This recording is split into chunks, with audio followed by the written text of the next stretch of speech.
You ever get that gut feeling about someone, the one that whispers, "Something's off here"? Well, in old age, that little voice, it's your built-in lie detector. The world is full of wonderful people, but let's be real, it's also crawling with smooth talkers, guilt trippers, and energy vampires who'd love to take advantage of a kind heart. I've seen it all: fake friends, sneaky manipulators, and helpful folks with hidden agendas. So today we're exposing the 5 people you should never, ever trust. Buckle up, this one's juicy. The nice manipulator. They play the long game. You ever meet someone who seems too nice? The kind of person who goes out of their way to be helpful, always smiling, always offering to do you a favor before you even ask? At first it feels good. Who doesn't like a little extra kindness? But then, slowly, almost unnoticeably, the dynamic starts to shift. It's never direct. They don't just come out and ask for things right away. They build trust first. Maybe they help you carry your groceries, offer to fix something in your house, or check in on you regularly. And you start thinking, wow, what a wonderful person. But then, little by little, they start testing the waters. Maybe it starts with something small, asking for a ride somewhere, borrowing a few dollars just until payday, or needing a tiny favor. No big deal, right? But before you know it, the requests keep coming. Their urgent problems seem never-ending, and the more you give, the harder it gets to say no. I had a neighbor like this once. She was so sweet at first, always showing up with a friendly smile. She'd check in, ask how I was doing, and even bring me little treats from time to time. It was nice. But then, every conversation started ending with her needing something. It was never framed as a demand, just a little favor here, a little help there. And when I finally started setting boundaries, when I stopped giving in to every little request, something interesting happened. She disappeared. No more friendly check-ins, no more thoughtful gestures, just gone, off to find someone else to latch onto. That's when I learned something important. Real friends don't keep score. If someone's kindness comes with strings attached, it's not kindness at all, it's a transaction. The best way to protect yourself: recognize the pattern early. If you feel like someone's friendship is conditional, based on what you can do for them, take a step back, set clear boundaries, and most importantly, don't let guilt keep you trapped in someone else's long game. Because a true friend, they don't expect you to pay for their kindness. They help because they care, not because they're waiting to cash in later. 2. The overly charming professional. A smooth talker with a hidden agenda. The smooth talker. The one who knows exactly what to say, exactly how to say it, and exactly how to make you trust them before you even realize what's happening. These people are dangerous because they don't look like trouble at first. In fact, they often seem like the answer to your prayers. It could be a shady financial advisor, a pushy salesperson, a concerned distant relative suddenly interested in your well-being. They all work the same way. First, they gain your trust. They make you feel like you're special, like they've got inside knowledge that will benefit you. They throw around words like exclusive offer, guaranteed return, or the classic "trust me, I'll handle everything." I had a friend who fell for one of these types, a so-called financial expert who waltzed into her life with confidence, charm, and a whole lot of fancy words. He made her feel like she was making the smartest financial decisions of her life. He said things like, "You don't have to worry, I'll take care of it. And this is a once-in-a-lifetime opportunity, but you have to act fast." And you know what happened next? She lost a huge chunk of her savings. He took off, disappeared into thin air, and left her feeling betrayed, embarrassed, and heartbroken. And the worst part? She wasn't alone. Dozens of others had fallen for the exact same scheme. That's the thing about smooth talkers. They prey on trust. They know how to make you feel like they're doing you a favor. But the truth is, they're only looking out for themselves. So how do you protect yourself? Pay attention to the warning signs. If someone pressures you into rushing a decision, insists you hand over personal information, or tells you something is too good to pass up, take a step back. A real professional encourages you to ask questions, take your time, and get a second opinion. They don't make you feel stupid for being cautious. And remember this: If something sounds too good to be true, it probably is. So the next time someone says, "Just trust me," take a deep breath and trust yourself first. Because that gut feeling you have, it's smarter than any smooth talker out there. 3. The guilt-tripping family member. Yes, they exist. This one is tough, because it's personal. We all love our families, and we want to believe that blood means loyalty, that the people closest to us have our best interests at heart. But let's be honest, not every family member is looking out for you. Some see your kindness as an opportunity, and some use guilt like a finely honed weapon. And the worst part, they know exactly how to push your buttons. It usually starts small. Maybe it's a sob story about how life has been hard for them, how they're struggling, how no one else is willing to help. The words might not be direct, but the message is clear. They want something from you. And if you hesitate, here comes the guilt. I thought family was supposed to be there for each other. After everything I've done for you, you can't do this one little thing for me. If you really cared, you wouldn't even think twice.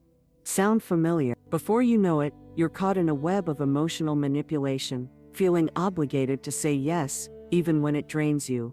I once knew a woman who gave and gave until she had nothing left. She paid her adult son's bills, covered his debts, let him move in rent-free, all because he made her feel guilty for saying no. Every time she tried to set a boundary, he'd hit her with a fresh wave of guilt. She was made to feel selfish, uncaring, even cruel for prioritizing her own well-being. And then one day she finally put her foot down. She told him she couldn't keep bailing him out, that she loved him, but she had to think about herself too. And do you know what happened? He disappeared for months. No phone calls, no visits, nothing, until of course he needed something again. That's the heartbreaking reality of guilt-tripping family members. They don't always value you. They value what they can get from you. And if you stop giving, sometimes they walk away. But here's the truth. Love doesn't mean endless sacrifice. Real family doesn't demand they respect. Real love doesn't come with conditions. If someone only reaches out when they need something, if they make you feel obligated to give rather than appreciated, then it's time to take a step back. That doesn't mean you don't care. It doesn't mean you stop loving them. It simply means you set firm loving limits, not just for your sake, but for theirs. Because sometimes the best thing you can do for a person who constantly takes is to stop giving and let them stand on their own 2 feet. Your well-being matters, your peace matters, and no amount of guilt should ever make you forget that. 4. The doom and gloom friend, the energy vampire. We all know at least one person like this. No matter what's happening, they always find something to complain about. Their health is terrible. Their family doesn't appreciate them. The world is a disaster, and no matter how much you try to lift their spirits, they drag you right back down into the mud. At first you listen because you care. After all, that's what good friends do, right? You offer advice, encouragement, maybe even a little tough love, hoping they'll see the silver lining. But after a while, you start to notice something. They don't actually want solutions. You could say, "Why don't you try getting outside for a walk? It might lift your mood." And they'll respond with, "Oh, my knees hurt too much for that." You suggest, "Maybe call up a friend and have a little fun." And they'll sigh and say, "No one ever calls me. What's the point?" Every time you try to bring a little light into the conversation, they shut it down, and before you know it, you're carrying their negativity. You were in a good mood before the conversation, but now, you feel just as drained and miserable as they do. I had a friend like this once. I cared about her deeply, but every phone call was a marathon of misery. No matter what, she never had anything positive to say. At first I told myself she was just going through a rough patch. But months passed, and nothing changed. She wasn't looking for support, she was looking for someone to dump her negativity onto. One day, after hanging up the phone, I realized I felt physically tired, like she had sucked the energy out of me. That was my wake-up call. And here's what I've learned. You don't have to be someone's emotional dumping ground. Now, I'm not saying you should abandon friends who are going through real struggles. Everyone has hard times, and good friends support each other through them. But there's a difference between venting and dumping. There's a difference between a friend who's trying to find joy in life despite their challenges, and a friend who actively refuses to see anything good in the world. You have to protect your energy. If every conversation leaves you feeling exhausted, if you find yourself dreading their phone calls or visits, if you notice that their negativity is starting to impact your own mood, it's time to set some boundaries. Instead of spending time with people who only focus on what's wrong, seek out those who bring laughter, light, and inspiration into your life. Surround yourself with people who encourage you, who see the good, who make you feel refreshed rather than drained. Because here's the truth, life is too short to carry someone else's darkness. Choose to walk in the light. 5. The fake helper who plays the martyr. Oh, this one is tricky because at first, they seem like the most generous, selfless person you've ever met. They're always offering to help, always showing up, always checking in. They make sure you know they're there for you. And in the beginning, it feels wonderful. Who doesn't want a friend, neighbor, or family member who is so thoughtful and giving? But then little by little, you start to notice something. Their generosity isn't as selfless as it seems. They don't just help you because they care, they help you because it makes them feel important. And they make sure everyone knows just how much they're doing for you. You'll start hearing comments like, "I just do so much for everyone, and no one ever appreciates me. I'm always the one helping, but no one ever does anything for me. I guess I just give and give while others take." They're not just being kind, they're keeping score. I had a neighbor like this once. She was always offering to help, rides to the store, bringing over meals, small favors here and there. At first I thought she was just a kind, generous person, but then I started noticing a pattern.